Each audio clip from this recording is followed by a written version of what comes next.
-17 degree বরফ জমা মাঠেও যিনি থামেননি, নিজের ঘরের মাঠে তিনি যে রাজত্ব করবেন তা তো অনুমতিই ছিল। ফুটবল ইতিহাসের এক অবিস্মরণীয় অধ্যায়ের নাম লিওনেল মেসি। প্রতিপক্ষ যতই শক্তিশালী হোক, আবহাওয়া যতই বৈরী হোক, এই মানুষটাকে দমিয়ে রাখা যেন অসম্ভব। ঠান্ডার ভয় আছে মেসির, একবার সুয়ারেজ নিজেই বলেছিলেন এই কথা। কিন্তু সেই মেসিই কিনা খেলতে হলো বরফ জমা মাঠে। তবুও থামানো যায়নি, গোল করেই ফিরেছেন লিওনেল মেসি। আর আজ নিজ মাঠে ফিরেই যেন আক্ষরিক অর্থেই আগুন জ্বালালেন এই আর্জেন্টাইন ফরোয়ার্ড। কনকাকাফ চ্যাম্পিয়ন্স কাপের দ্বিতীয় লেগ স্পোর্টিং কনসার্ট সিটিকে ৩-১ গোলে হারিয়ে পরবর্তী রাউন্ডে জায়গা করে নিয়েছে মেসির ইন্টার মায়ামি। ২ লেগ মিলিয়ে ৪-১ ব্যবধানে জয় পেয়েছে তারা। মেসি, সুয়ারেজ, আলেন্দে ৩ তারকাই আলো ছড়িয়েছেন, আর প্রতিপক্ষের জন্য সেটা ছিল দুঃস্বপ্নের মতো। ম্যাচের মাত্র ১৯ মিনিটে মায়ামির জয়যাত্রার সূচনা করেন লিওনেল মেসি। মধ্যমাঠ থেকে এক নিখুঁত পাস বাড়ান বাঁ প্রান্তে থাকা লুইস সুয়ারেজের উদ্দেশ্যে।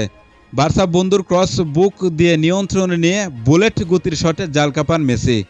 কনসাসের গোলরক্ষক জন পোলাস ক্যাম্প শুধুই তাকিয়ে দেখলেন, কিছুই করার ছিল না তার, কারণ শটটি যে করেছিলেন লিওনেল মেসি।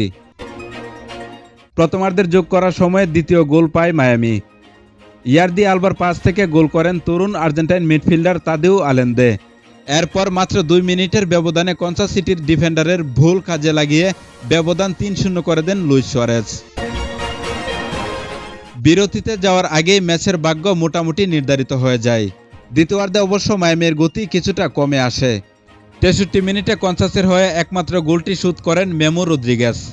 তার শট মায়ামির ডিফেন্ডার মেক্সিলিয়ানোর মাথায় লেগে দিক বদলে জালে চলে যায় বল। এরপর ৬৮ মিনিটে মাঠ ছাড়েন মেসি। তার বিদায়ের পরও ম্যাচের বাকি সময়টা খুব একটা সমস্যা হয়নি মায়ামির জন্য। নির্ধারিত ৯০ মিনিট শেষে ৩-১ গোলের ব্যবধানে জয় নিয়ে মাঠ ছাড়েন ফ্লোরিডার ক্লাবটি। ইন্টার মায়ামির পরবর্তী প্রতিপক্ষ কাবিলিয়ার এসসি। ৬ মার্চ নিজেদের মাঠে প্রথম লেগ খেলবেন মায়ামি, আর ফিরতি লেগ হবে ১৪ মার্চ কাবিলিয়ার মাঠে।